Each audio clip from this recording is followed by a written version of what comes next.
bilang nakakaranas ng mga feeling na like sa atin na teenager, like hindi mo nakukuha yung mga gusto mo, like when it comes to love, like yeah, ganun. So, based on my gender kasi, as you can see, I'm gay, right? So, for me lang, being gay is, it's hard for us to find a person to love us. Non? Parang ang hirap-hirap. Yes, there's some people who can love us but in a other way.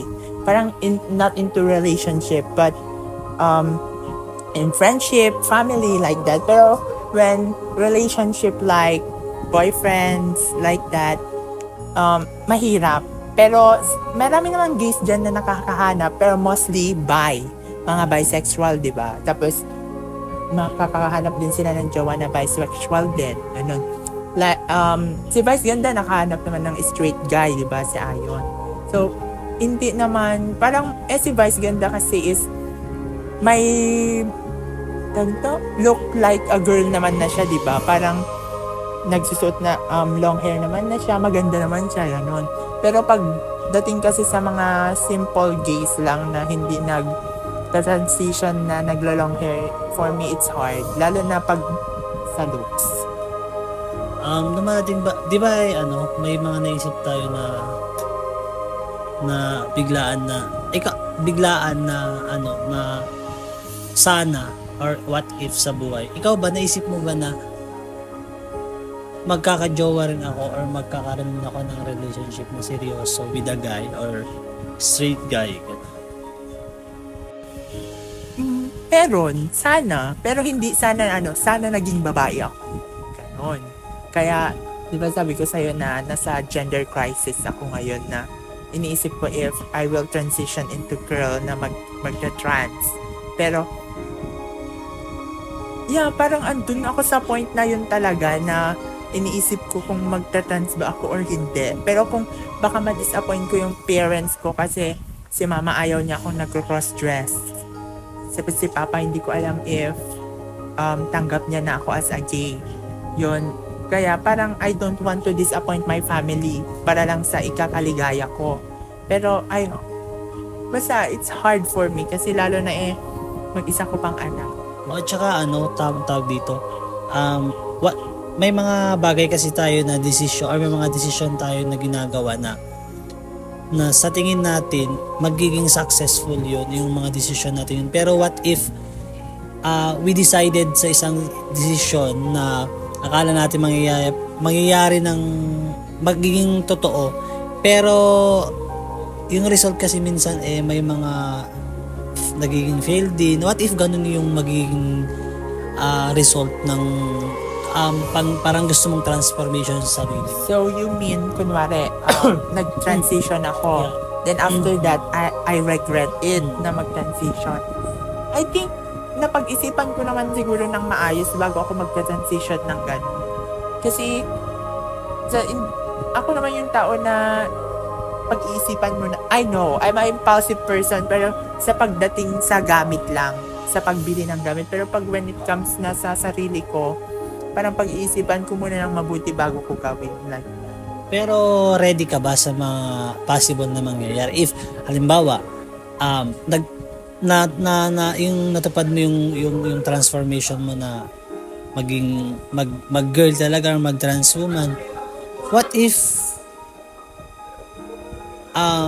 na-in love ka sa isang guy tapos hindi, although na-in love naman siya, pero dumating sa point na nagsawa siya tapos last na pala yung guy na yun, parang wala ka nang mahanap or wala nang magkakagusto sa'yo. Ano yung possible mo na gagawin or magiging decision mo ulit dun? so, kung yung transition ko is about finding love lang into guy, hindi for myself, parang it's hard na mag-transition na para lang makahanap ng jowa. Hindi yung para sa happiness mo. Ganun. Parang, yun yung gusto ng puso mo, ganun. Yun yung... yeah. Parang, kaya nga sabi ko, pag-iisipan, di ba? Pero sabi ko sa'yo kanina, parang mali nga na I will transition dahil nga madami ng Oo. nakas... Dahil sa bad experience mo. Yeah, like that. Saka, feeling ko na sa akin yung mali. Na sa akin talaga, di ba? Nafo-fall ako na sa mga kaibigan, right? Tapos may ka-relationship pa, Yeah, gano'n. yun yung mali. Nafo-fall ako. Minsan, super close ko pa. Pero pinag-iisipan ko muna bago ako umamin or hindi umamin. Right? Di ba? Ang hirap-hirap. Parang, minsan may iniyakan na akong guy. 3 na. Kaibigan mo din. Oo, 3 na. Ano yun, dumating ba sa point na sabihin mo na total, hindi naman parang tinuloy mo pa rin ba yung pagiging magkaibigan sa kanila Yeah. or binaliwala mo na lang Ang coping mechanism ko kasi is to layuan yung lalaki. once na masaktan ka? Yes. As in, hindi. Lalayuan ko siya para mawala yung feelings like that. And, rinhay ko. I tried.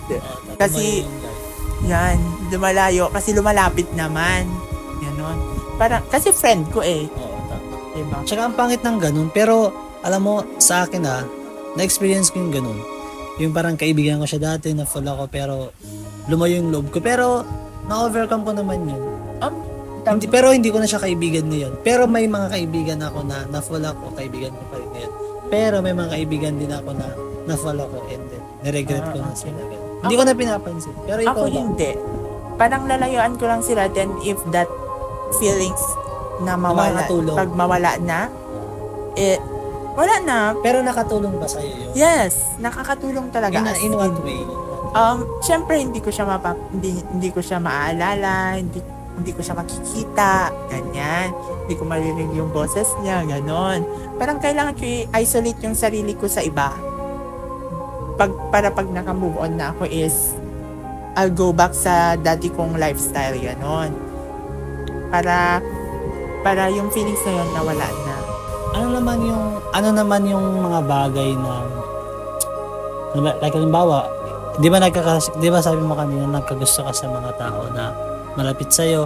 Ano naman yung di ba nasabi mo kanina na you have a lot of guy na na-in love ka.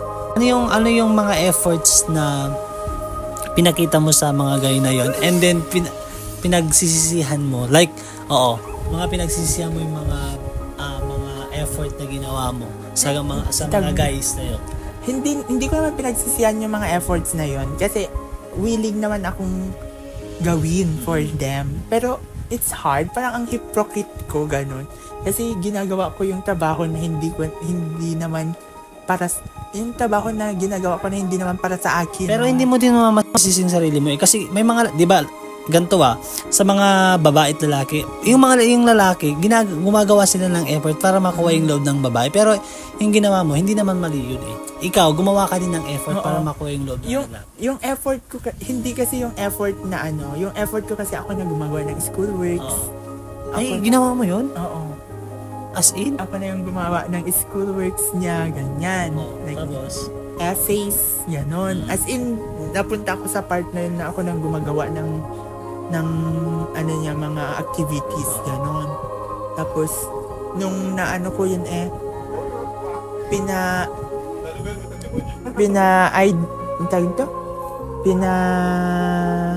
realize sa akin nung kaibigan kong si Jana na it's very wrong. Ganon. Pero yung pagsasabi mo ng mga kaibigan mo na yung mga dapat mong gawin is ginagawa mo ba or sinusunod mo agad? Oo, lalo na pag si Jana ang nagsabi. Ay, ano ba si Jana? Gano'n ba ilang percent ba yung closure niyo? Parang 100% ilan yung closure niyo? Closure, what do you mean? Yung friendship niyo. Para sundin mo siya. Super, 100% for friends, like that. Pag nagsasabi siya ng mga things na pag nag-overthink ako, Tapos, ang tawag mo, yung words niya is, it's my comfort words. Ganon. Parang once na nag-chat na siya sa akin, I feel the ease na. Parang, okay, best, ganito. Paano? You realize na. Ano yung Ayan. parang iba yun. Sige, ano yung mga sinasabi or binibigay sa ni Jana na advice na to stop your actions or to limit your actions? Ano? Sa sobrang haba, ka ng message niya. Kasi once na nag-overthink ako, tatawagan ko siya. Umiiyak nga ako sa kanya eh. Umiiyak ako siya, tapos sinasabihan niya ako na not to cry to a guy that hindi naman ako deserve. Ganon. Kaya, nililimit ko yung sarili ko na ma-in love sa lalaki na tawag nito? Parang feeling mo hindi Feeling niya ko, ginigive back. Oo, hindi niya binabalik yung pagmamahal ko. Ganon. Pero ano yun parang ano yun sa feeling ng isang tao. Kasi hindi mo rin mapiplease yung guy Kaya nga. na nag-evac yung love na binibigay mo. Although may mga bagay siguro, may mga efforts siguro na ibibigay niya, pero hindi yung tawag dito, hindi yung ganun sa pinapakita mo. Like, binibigay niya, sinusikla yung effort by sa pakikisama, ganun. Yun nga, yung sinabi ko, di ba? Yung mali pa is may jowa. Oo, yun Like, yung mahirap. Yun, sinabi ko talaga na that is very wrong. Kaya kailangan mawala. Alam mo yung naghahanap na ako ng mali. Parang mali niyang gagawin para lang ma-turn off ako. Ganun. Parang ako na naghahanap ng para ma-discourage paraan para ma-disappoint ako. Oo, ganon. ma-discourage Parang, ka sa- oo.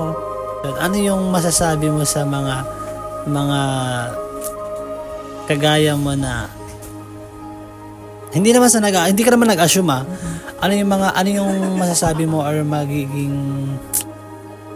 anong tawag doon? May tawag doon eh. Advice? Oo, maging advice mo sa mga taong umaasa or may mga what ifs sa isip nila, sa puso nila. Sana what if or sana yung mga may masana mo. Best quote.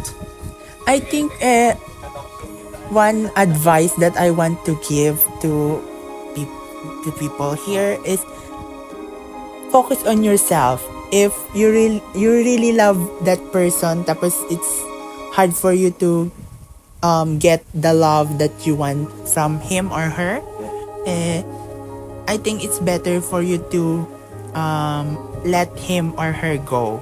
Kasi kung talagang hinahanap mo lang yung happiness sa puso mo tapos hindi naman niya binabalik. I mean, yeah, you find happiness from her or him, but he doesn't know na, or he or she doesn't know na ganun na pala yung nararamdaman mo, na iba na pala yung feelings na nararamdaman mo for her or him. Kaya, from now on, I will make myself more into things that I like that. O saka sabi yung sa kanta, di ba? To many billion people, there's a one person born for you.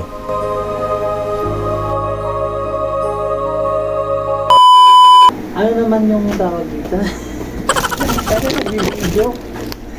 Ayan, nasarap mo. Ayan.